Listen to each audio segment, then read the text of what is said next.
mga rank po na tinatawag.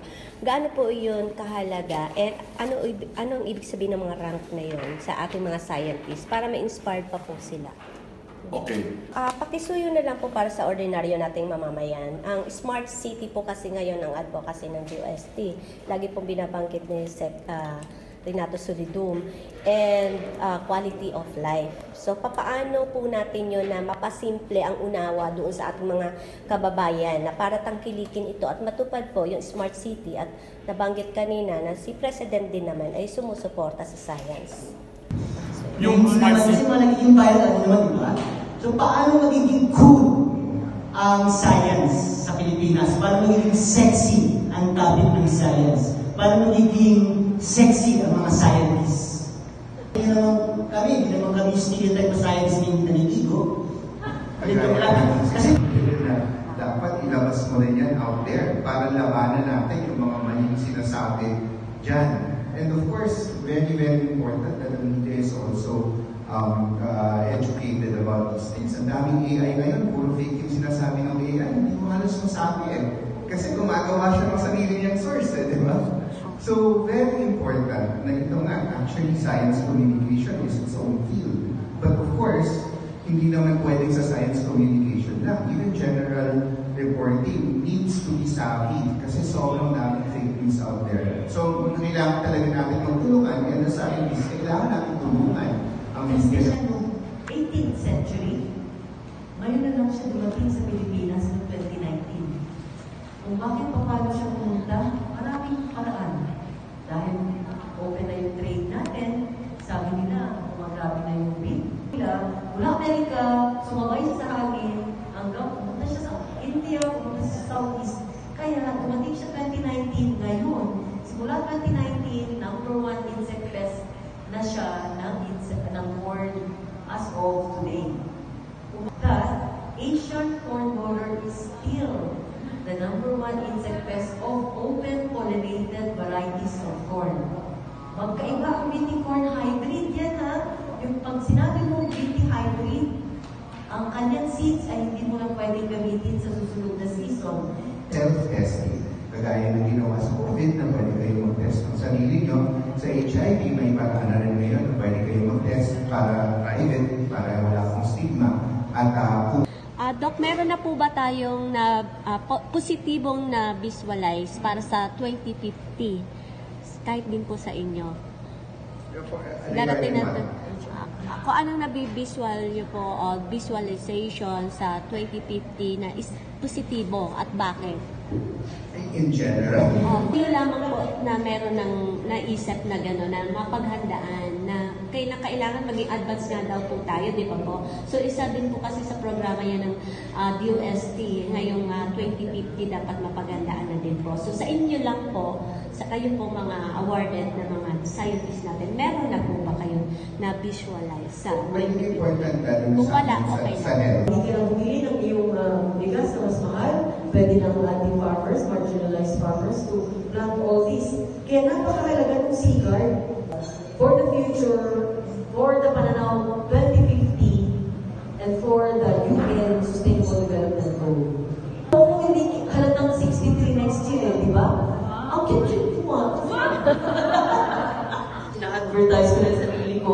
Para naman na right attitude, healthy food, Pananaw 2050, UN Development Goal, magmamana sa akin sa ating corn farmers and all the farmers in the Philippines, yan siguro ang the best attitude. Alright, so happy morning ang inyong likod, Miss Horizon Chaser, at ipagpatuloy lamang ang buong detalye para sa usaping sensya at teknolohiya, at kasama nga natin ang mga awarded ng mga scientists sa ating bansa at mga iginagalang natin ng mga scientists na kung saan ay ipinapaliwanag nila ang kahalagahan ng sensya at mga fake news na lumalabas dito sa ating bansa. Kasama ang ating mga opisyal ng ating gobyerno dito sa NAS Philippines. Ang mga kikilalanin nating mga awardees ngayon, ang isang grupo ay yung National Science and Technology Week Awards for Basic and Applied Sciences na isinagawa noong National Science and Technology Innovation Week sa Iloilo. Kaya lang hindi nagkaroon ng pagkakataon ang ating mga kaibigan sa press na makasalamuha sila. So ngayon ang pagkakataon ninyo para talagang maunawaan at maintindihan kung ano ang kanilang ginagawa at bakit sila kaya napili na mabigyan ng karangalang ito. So we have ilan sa mga pinakakilala at pinakapremyadong mga scientists sa ating bansa. At sana ay magkaroon kayo ng pagkakataon na sila ay makausap para maipamahagi nyo rin sa ating mga kababayan kung ano ang kahalagahan ng agamang teknolohiya sa ating bansa. Sino po yung mga kapartner natin dito? Well, ito po ay ino-host ng National Academy of Science and Technology, pero ang awards na ito po ay ibinibigay ng Department of Science and Technology kasama ng National Academy of Science and Technology. So dahil ang mga membro ng mga hurado na pumili sa kanila ay nanggagaling din sa iba-ibang mga scientific communities na tinatawag.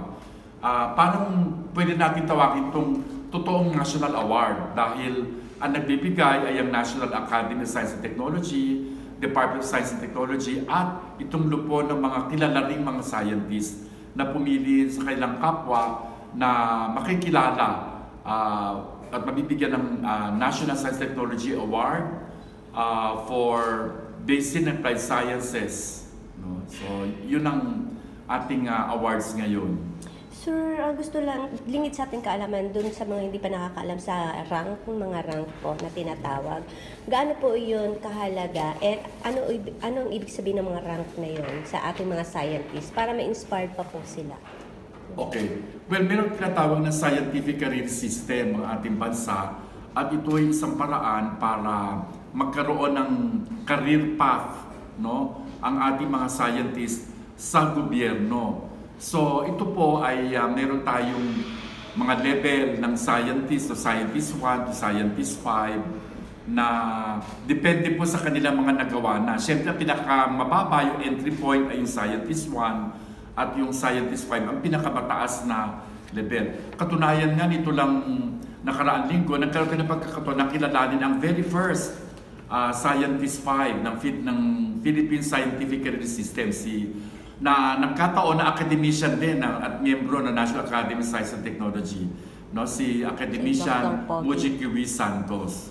So first time yon in 40 years na since nagsimula yung Philippine Scientific Career System, nagkaroon tayo ng Scientist 5. Pero of course, that's for the Science Career System. Sa National Academy of Science and Technology, may dalawa tayong level. Yung academician, katulad ko, iba pa mga miyembro ng akademya, at yung national scientist na talagang pinakamataas na recognition na binibigay ng ating bansa, ng Republika ng Pilipinas, at mismong Pangulo natin nagbibigay ng award na ito sa Malacanang. So that's yung tinatawag natin mga national scientists.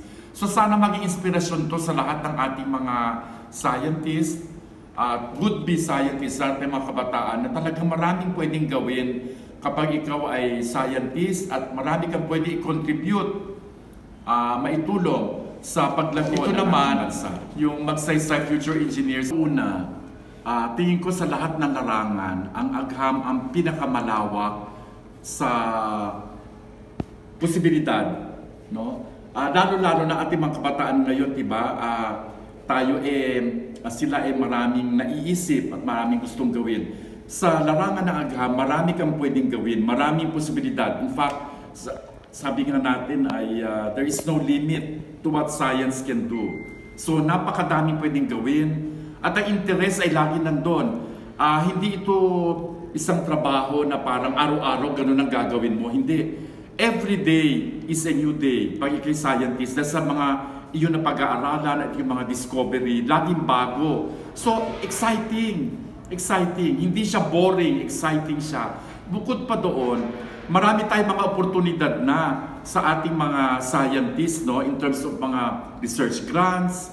Nandyan po ang mga academic institutions, mga universidad na ina-encourage ang ating mga researchers.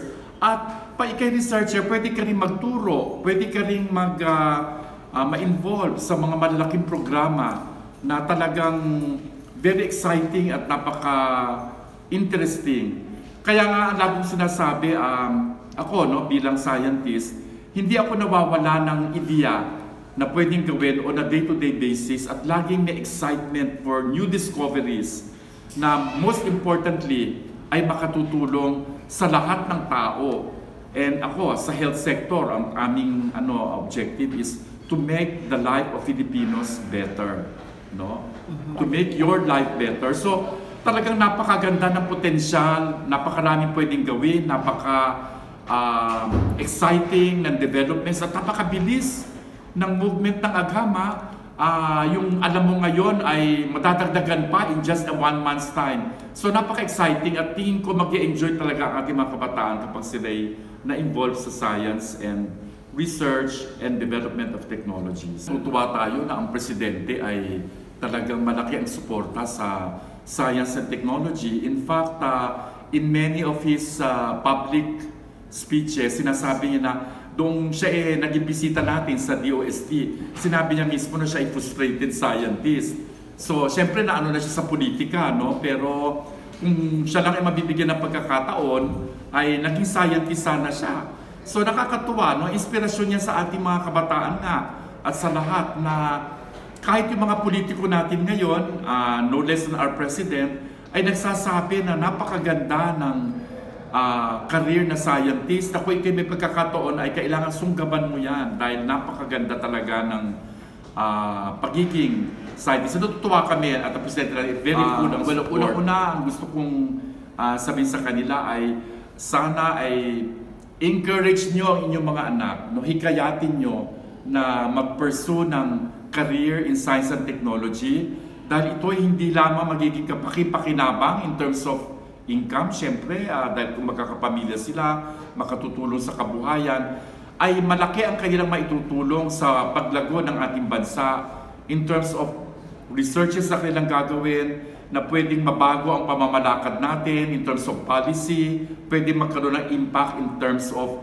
mga technologies na gagamitin natin sa pang-araw-araw na buhay at makakontribute din sa pag-create ng jobs, no? Dahil ang mga industriya natin ay nakadepende sa science and technology para sila ay sumulong at umunlad. So, encourage natin ang ating mga anak, napakagandang career ang field of science and technology, very exciting at magugustuhan talaga ito, lalong-lalo ng ating mga kabataan. Doc, pakisuyo na lang po para sa ordinaryo nating mamamayan. Ang Smart City po kasi ngayon ang advocacy ng DOST. Lagi pong binabanggit ni Renato Solidum, and quality of life. So, papaano po natin yun na mapasimple ang unawa doon sa ating mga kababayan na para tangkilikin ito at matupad po yung Smart City at nabanggit kanina na si President din naman ay sumusuporta sa science.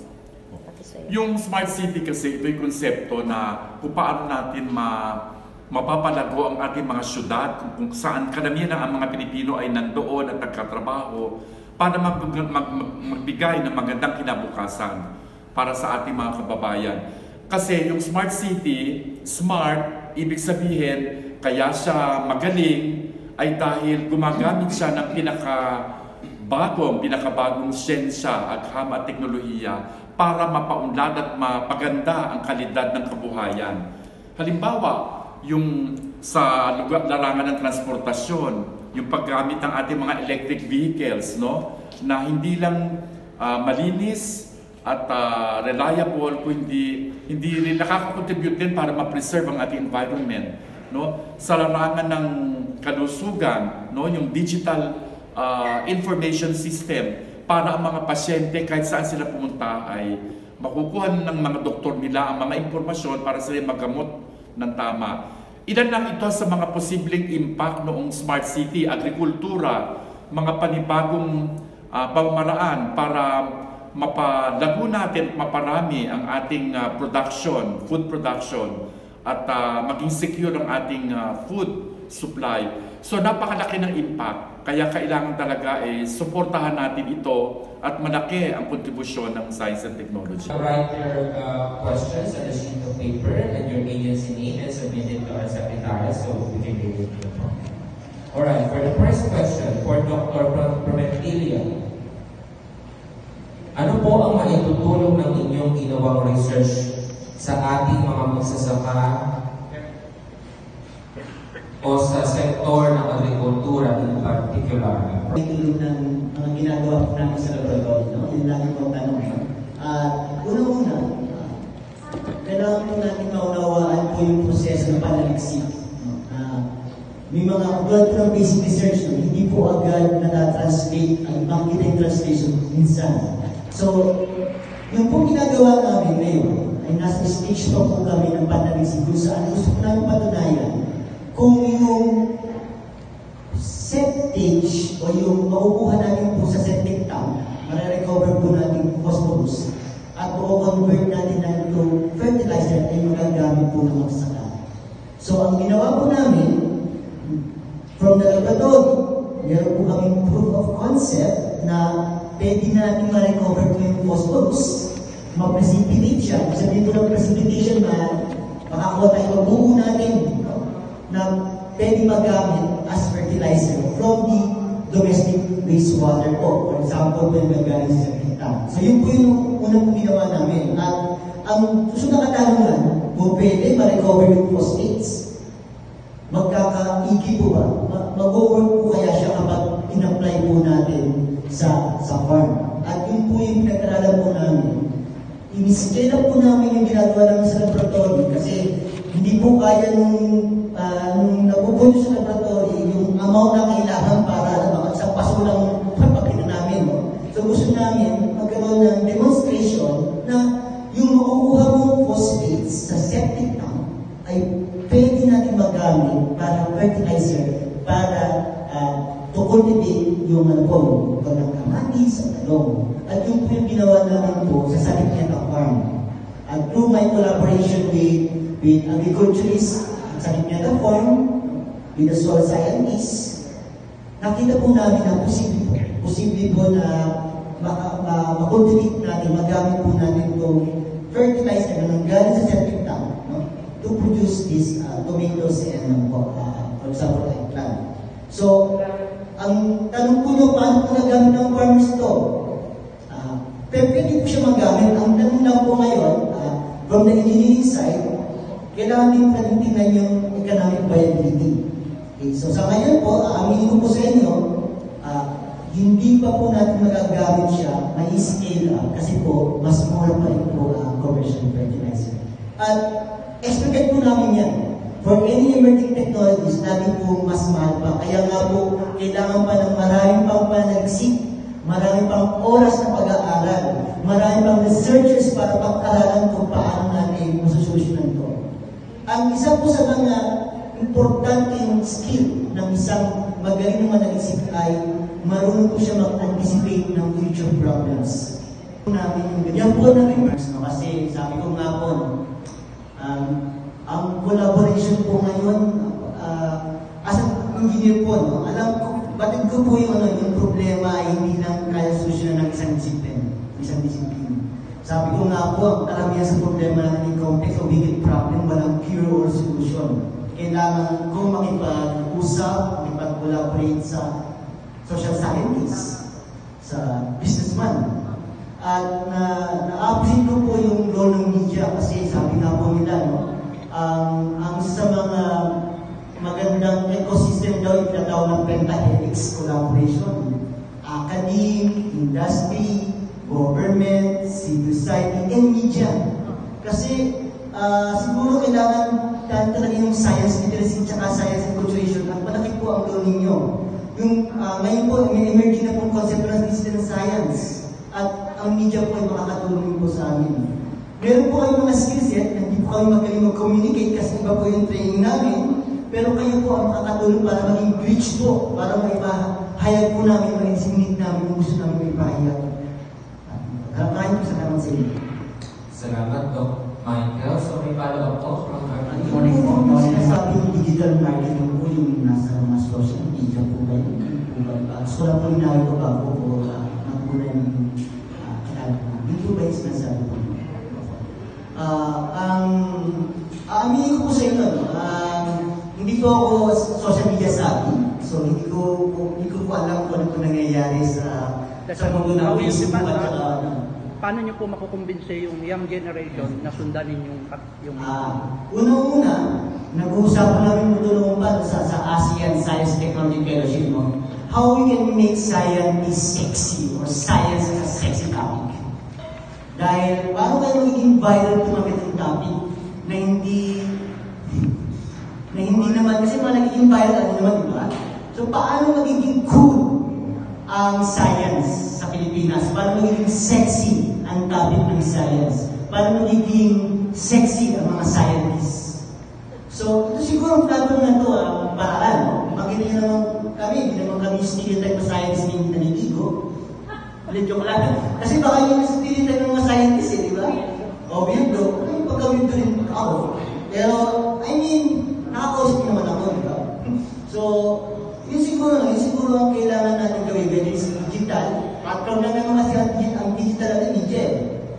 Siguro yung, tayo kami as scientists, paano nga matutulungan para maging sexy ang topic namin at saka kami din para maging kaaya-aya sa media. Maraming salamat. Elsa? Sa akin kasi, may image problem ng mga scientists na nagkatulong kami sa laboratory. Tapos paglabas namin doon, Maba na hair. So, I think, nasa ano yan eh. Yung nga sinabi mo, marketing. So, ako, kasi nakita ko lalo ng fake news, di ba? Laganap ngayon eh. Parang lalabanan nila sa science. It's kind of your responsibility na huli mo yung mga ganun. Kasi mali eh, nakaka-harm sa tao. And you can harm the science. For instance, yung mga anti-vaxxers na to na kung kala mo kung magsalita sila, alam mo yung pinagsasabi nila, yung iba na lahat mali, di ba? Ito mga sinasabi nila na delikado daw ang RNA vaccine. RNA vaccine, paano naging delikado yun? Wala naman tayong enzyme sa katawan natin na mag-turn into DNA para makapasok sa nucleus nila. Ano nagsasabi nila? Not only that, every day, ina-assault ka ng millions and millions of RNA viruses. Hindi naman nagbabago yung genetic material mo. So, yung ganong klaseng knowledge, na pag nakita mo maraming napapaniwala nung noong to, paano ko kaya siya lalabanan? So, you have to use the tools that they use also. So, unfortunately, you do have to become social media savvy. Sa akin, I took it to the next level. Naging tech fellow ako, may TED-talk ako. So, ganun taas, and yun nga, nagsusulat ako, for Esquire, I write for Manila Bulletin, na parang yung stereotype ng scientist na iniisip ng mga tao na nandun sa laboratory, hindi na pwede yan ngayon eh. Kasi, hindi lang naman yung science yung responsibility mo. Kagaya nga nung sinasabi na dapat ilabas mo rin yan out there para labanan natin yung mga maling sinasabi dyan. And of course, very, very important that the media is also educated about these things. Ang daming AI ngayon, puro fake yung sinasabi ng AI, hindi mo halos masabi eh. Kasi gumagawa siya ng sarili niyang source eh, di ba? So, very important na ito nga, actually science communication is its own field. But of course, hindi naman pwedeng sa science communication lang. Even general reporting needs to be savvy kasi sobrang daming fake news out there. So, kailangan talaga natin magtulungan and the scientists, kailangan natin tulungan ang media na maintindihan na. Maraming salamat, Doc Edsel. Kaya siguro, nasan si Sir Montoya? Mag-meeting. Damihan natin yung ganito. Ilang beses tayo mag-topic. Okay, po ba yun? Parang isa lang yata ang malakpak sa linya. Pwede mo malakpak. Ako puro Kasi masaya kami dahil ang nakuha namin sa inyo, parang nilemanize namin yung science sa inyo. And then it will be easier for you not to write. And so, siguro yung magiging engagement natin, yung collaboration natin, let's have it, hindi lang once a year. Baka pwede pang makakag-create ng mga meeting ng ganitong venue na hindi lang yung awardees yung kinakapihan ninyo, kundi something to do with science topics and issues, especially yung science communication, yung mga fake news. Sa akin naman po, pwede po ngayon manggaling sa inyo yung pag-promote po natin ng earlobe corn, earlobe mais. We are very, very glad that the Department of Agriculture Bureau of Agricultural Research ay nakapagsimula sila ng isang programa. Ang tawag sa programa ito ay Corn Germ Plasma Utilization.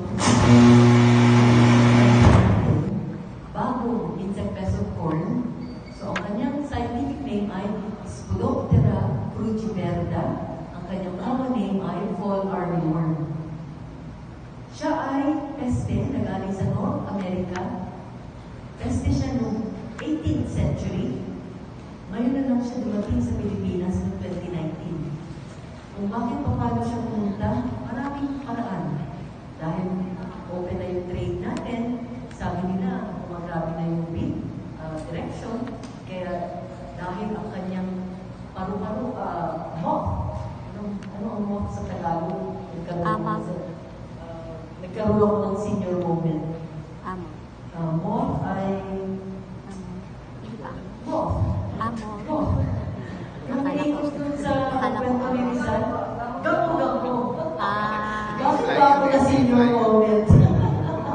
Umiikot dun sa alam para ni Rizal. Okay, yung kanyang ado, ay pwede siya sumabay sa hangin. So isa yan sa mga theory nila, mula Amerika, sumabay siya sa hangin, hanggang pumunta siya sa India, pumunta siya sa Southeast. Kaya dumating siya 2019 ngayon.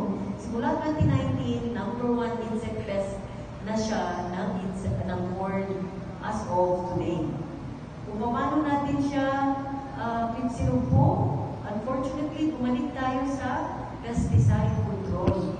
So ngayon, it's a big challenge for the corn industry kung paano natin pupuksain ang fall armyworm. Now, nandyan ang seed companies, tinatry nila with their own BT corn na makakam up ngayon ng BT against fall armyworm. Now, going back sa Asian corn borer, syempre, hindi pa rin tayo mati-discourage, especially ako, hindi na sa masaya ako. Kung hindi, it's a fact that Asian corn borer is still the number 1 insect pest of open pollinated varieties of corn. Magkaiba ang BT corn hybrid yan ha. Yung pag sinabi mo BT hybrid, ang kanyang seeds ay hindi mo lang pwedeng gamitin sa susunod na season. Pero open pollinated varieties, yan yung ating traditional maize, yung siniselect ng mga farmers para sa susunod na season ay pwede mong gamitin. So, yan ang kahalagahan ng open pollinated varieties ng corn kasi karamihan sa ating marginalized corn farmers, yun ang pinagamit nila all around the Philippines.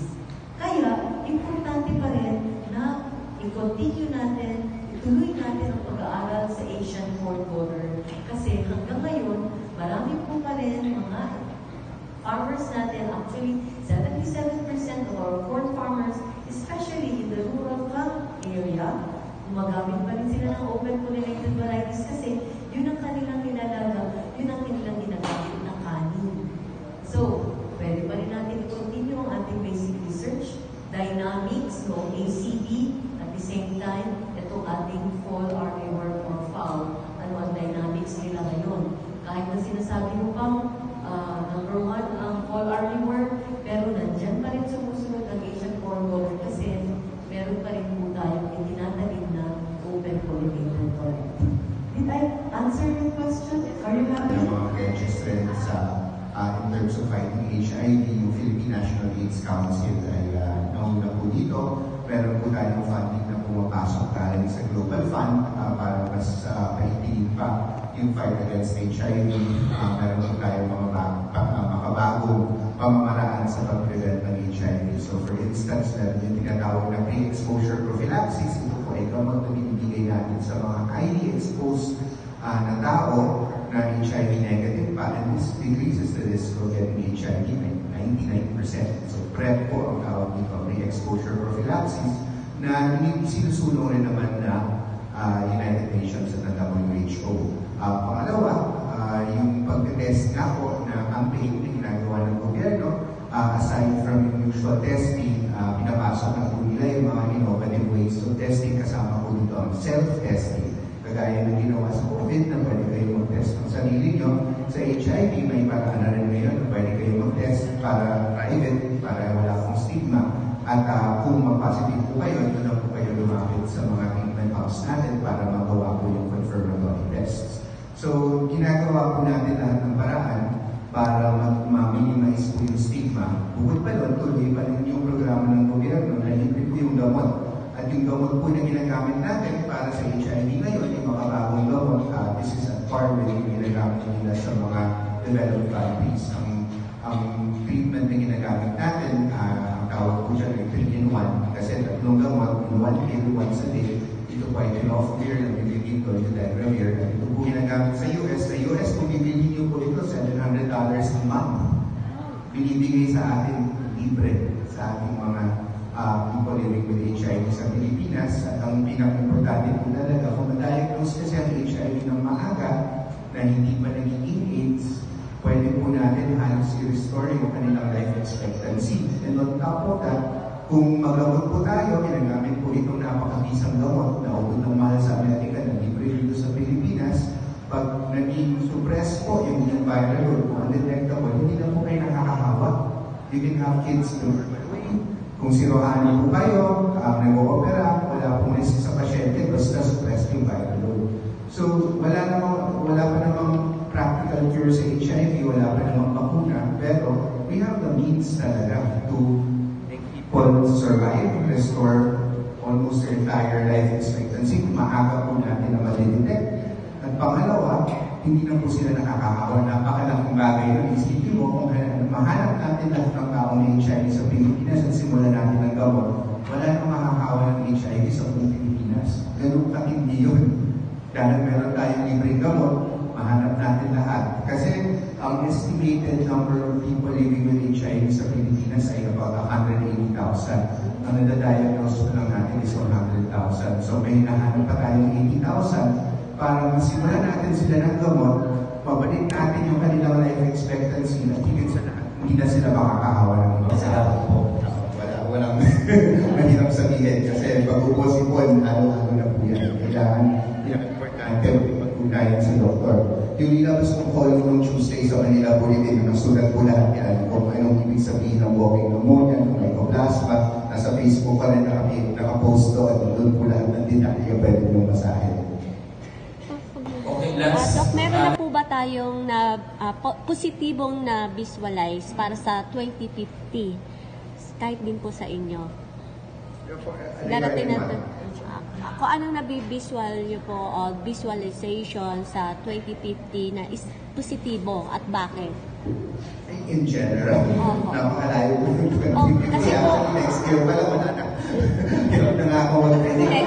Kung sino lamang po na meron ng naisip na gano'n, na mapaghandaan, na kailangan maging advance nga daw po tayo, di ba po? So, isa din po kasi sa programa yan ng DOST, ngayong 2050 dapat mapaghandaan na din po. So, sa inyo lang po, sa kayo po mga awarded na mga scientists natin, meron na po ba kayo na visualize sa important kung wala, okay sa health, yung universal healthcare po natin, gusto natin isulong na wala na pong mababang tao, kailangan nag-isakit sila, number one, di ba? Mahal-mahal pag nakapasok ko sa ospital, marami tayong narinig kahit may pera. Actually, kasama natin sa media, di ba? Minsan, namamatay na lang, humihingi pa ng pera, hindi malabas sa ospital dahil hindi mabayaran yung bills. So, yung sinusulong na universal healthcare, unang-una yung prevention aspect niya para actually mas umaba ang buhay, na hindi lang umaba ang buhay na healthy. Kasi syempre, di ba, kung 10 taon ka na-stroke ka tapos napupunta sa bahay, you're just taking resources from society, at hindi ka rin happy kasi hindi ka makagalaw So, a healthier Philippines, that's what we really want for, if we're going to go into the future, all the way to 2050. Gusto natin na ang healthcare is a right talaga, not just a privilege of a few, na naaalagaan po tayo, at kung nagkakasakit po tayo, meron po sapat na gamot, sapat na resources para maalagaan ng mabuti. Yun po, yung healthcare being a right, universal healthcare being part of our daily lives. Yun po yung aspirational po natin. Kasama po dyan lahat ng mga sakit, HIV, tuberculosis, infectious diseases, non-communicable diseases, disease, hypertension, ang ganitong bagay. Para maging mas maganda, mas maging healthy po yung Pilipinas, kailangan po talaga natin i-address. Una yung prevention. Para, kasi in the end, mas mura talaga i-prevent mo kaysa yung hahabulin mo di ba? Kasi isang araw sa ICU, ubod ng mahal. Whereas yung ginastos mo sa isang araw sa ICU, ang dami mo nang mapapakunahan doon. Ang dami mo nang maki-healthcare check-up doon. Ang dami mo nang malilipid panel. Sisimulan mo sila ng mas murang gamot. Kasi yung isang araw lang na kinubugol natin sa PGH, abutin ka 20,000, isang araw lang yun sa isang tao sa ICU. So we really have to think that way. And then, Pilipinas, universal healthcare, preventive care, primary care, kailangan sama-sama po tayo sa lahat. Salamat, Doc. Aside from, let's say for example, you are planting beans, pwede mong iside plant or intercrop ang corn.